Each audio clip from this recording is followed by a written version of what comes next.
شہید کربلا، نواسہ رسول، جگر گوشہ بطول، سیدنا حسین بن علی رضی اللہ تعالی عنہ۔ احوال و سوانح، مختصر تعارف و خدمات۔ پارٹ نمبر 1، ابتدائی تعارف۔ حضرت حسین رضی اللہ تعالی عنہ حضرت علی رضی اللہ تعالی عنہ اور حضرت فاطمۃ الزہرا رضی اللہ تعالی عنہا کے دوسرے صاحبزادے ہیں۔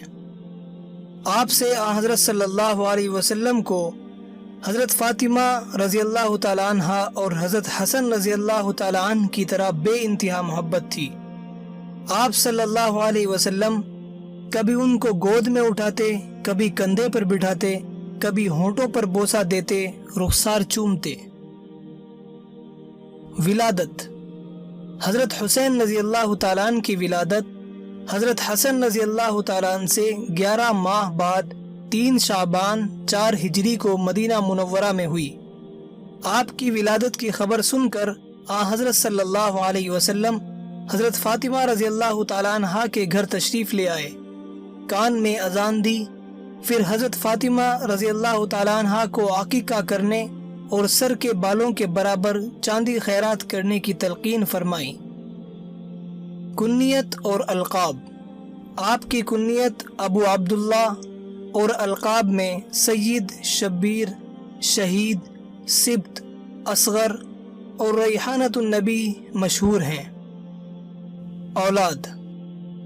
سیدنا حضرت حسین رضی اللہ تعالیٰ عنہ نے مختلف اوقات میں متعدد شادیاں کی، جن سے متعدد اولادیں ہوئیں۔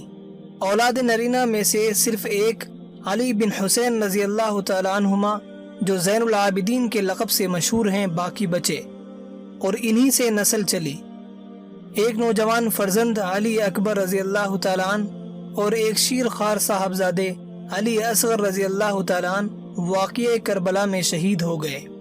بعض روایتوں میں ہے کہ ایک فرزند عبداللہ بن حسین رضی اللہ تعالیٰ عنہ نے بھی کربلا میں شہادت پائی۔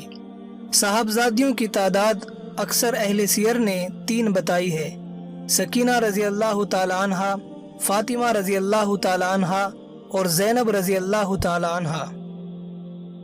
حضرت صلی اللہ علیہ وسلم نے فرمایا، جنت والوں کے جوانوں کے سردار حسن اور حسین ہیں۔ اور ایک جگہ حضرت صلی اللہ علیہ وسلم نے فرمایا، حسین مجھ سے ہے، میں حسین سے ہوں، جو حسین سے محبت کرے اللہ اس سے محبت کرے، حسین میری اولاد کی اولاد ہے۔ اور ایک جگہ حضرت صلی اللہ علیہ وسلم نے ارشاد فرمایا، دنیا اور آخرت کے پھول حسن اور حسین ہیں۔